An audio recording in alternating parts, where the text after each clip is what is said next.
were common throughout the United States, but by the 1980s, town nurses were pretty much extinct, except in Tamworth, where Marjorie Mather can still get her annual flu shot in her own dining room. Slowly, she clears her lunch dishes off of a cluttered table, sits and gamely holds out a delicate arm. Okay, 1, 2, 3, a little stick, and a little burn. That's it. And you are inoculated. You have gloves to touch.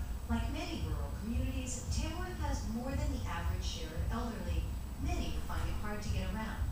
And then there's that other rural problem, not enough doctors. There's one doctor in Tamworth. He's so busy that he can't take walk-in patients. The town nurses do. Last year, Rainville and 2 part-time nurses fielded 7,000 visits, many in their clinic at the back of Town Hall. We have people that come in here Monday through Friday, with lots of folks that's just keeping a check of their weight, their blood pressure, but we have people come in that need sutures removed or a dressing change. Susan Chelberg has brought her 4-year-old daughter here since she was born. In this economy, it's a lifesaver. This winter was a difficult winter. My husband's a builder, and our finances were really tight, and this was a godsend. And not just for the Chelbergs. There's no industry here, and the recession's made things even tougher. And so you'd think it would be harder than ever for the nurses to raise their $150,000 annual budget. It's not easy. Rainville writes grants and begs donors for gifts. But she can almost always count on taxpayers for close to a third of her budget. This year at town meeting, voters said no to cost of living raises for town employees, but they funded the nurses, this time to the tune of $40,000. Selectman John Roberts wasn't surprised. Where else can you go on Monday through Friday and walk in free of charge and see a nurse?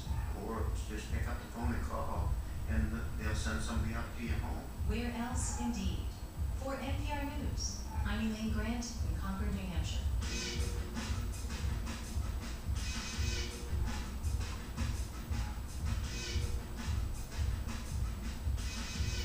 And this is 89.9 KCRW. I'm Sherry Glazer, checking up on the freeways. Just getting reports of an accident. This is in the New Hall Pass. Some conflicting reports about this, whether it's on the southbound 14 before the 5 or the northbound 14 at the 5, but it is tying up the right lane, so just keep an eye out. Meanwhile, in Bellflower, westbound 91 at Bellflower Boulevard, we've got a wreck at the right shoulder there. And if you're making your way through South LA, heading up into downtown, North 110 past Martin Luther King Jr. Boulevard, we've got a fender bender reported there. Partly cloudy and breezy today. Highs will be in the mid to upper 60s. It's 57 degrees right now in downtown Los Angeles, 48 in Point Mugu. Coming up, the LA Times' Kenneth Duran has the lowdown on the new movie adaptation of The Fantastic Mr. Fox. It's Morning Edition from NPR News. I'm Steve Minsky. And I'm Renee Montaigne. President Obama is in Japan today. That's his first stop on a trip through Asia that will go into next week. This visit will help define the role he would like to see the U.S. play in the Pacific region. NPR's Scott Horsley is traveling with the president and joins us from Tokyo for the latest. And good morning, good evening. Good to be with you. Scott, there's a new government in Japan, and it's indicated already it plans to be more assertive with the U.S. How does that fit into what President Obama is hoping for there? Well, the president said very explicitly after his meeting that he does consider Japan to be an equal partner in this relationship, not a junior partner, and that's something the new Japanese government has said. But there's no question that the new government here creates some uncertainty. The U.S. has decades of experience working with Japan's longtime ruling party, the LDP, and now there's a new party in power, the DPJ, and a new prime minister, and that's going to take some getting used to. Still, the president and prime minister met for about 90 minutes today, and according to Prime Minister Kageyama, it was very quickly Barack and Yukio, so they're on a first-name basis. One of the friction points that had been identified going into this meeting was the U.S. military presence in Okinawa, which has long been controversial with residents of that area, and the DPJ is generally thought of as being more sympathetic to those concerns than the more national LDP government had been. That did come up. Both sides said they wanted it resolved quickly. But White House officials said in advance that they didn't expect that to really be the dominant theme in today's talks. What did turn out to be the dominant theme then in the talks? Well, the president wanted to thank Japan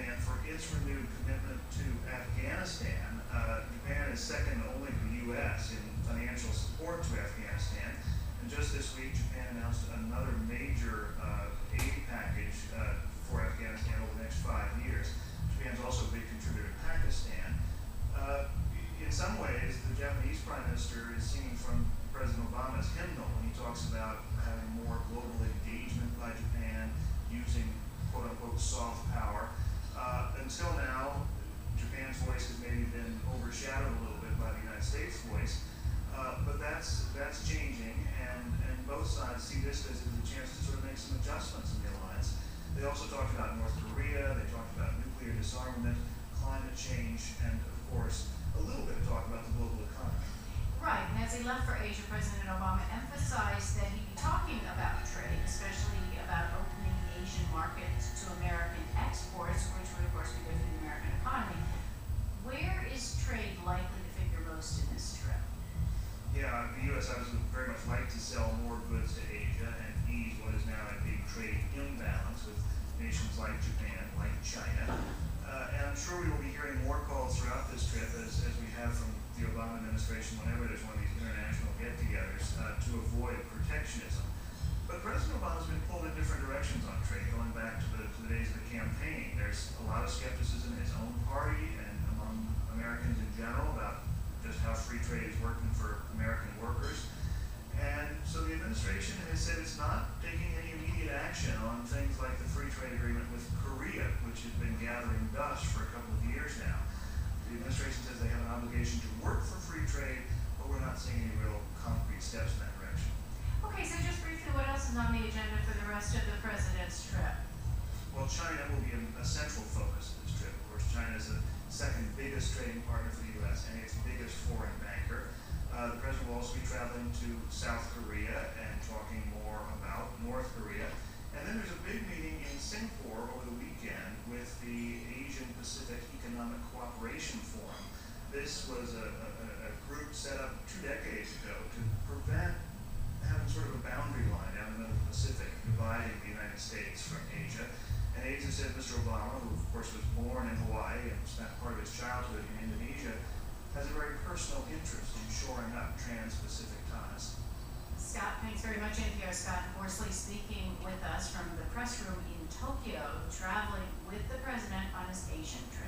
Americans are debating how to handle the rise of China. The flip side of that conversation is taking place in China, where some Chinese are considering how to respond to what they see as the decline of the United States.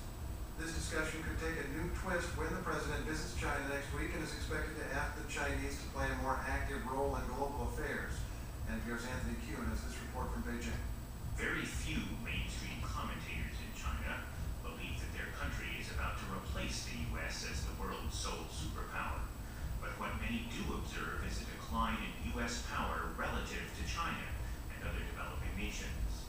Wu Xinbo, deputy director of the American Studies Institute at Shanghai's Fudan University, argues that the U.S.'s waning power has led it to support a greater role for China in organizations such as the International Monetary Fund and the G20 group of nations. America is emphasizing that it seeks partnerships with other nations to resolve shared challenges. It's relinquishing some of its demands to dominate world affairs. This is to some extent an admission that it has no choice. Wu sees this decline as reversible. He thinks that the Obama administration's multilateral approach will help the U.S. bounce back and recoup some international support.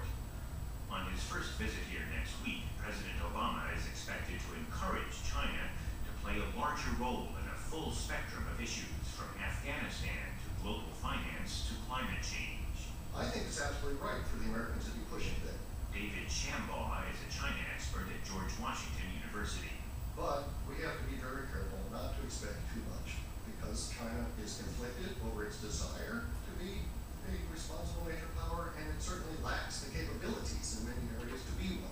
Xu Jin is a researcher at the Chinese Academy of Social Sciences, the nation's top think tank.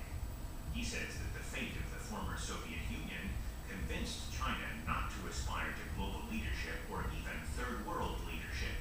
He says ordinary Chinese think their country has taken on enough international responsibility already. That's how my parents see it. They think we should mind our own business and that much of American isolationism. Xu adds that to many foreigners, China's view of itself as a developing nation seems thoroughly outdated. He points to a China-Africa summit held in Beijing in 2008.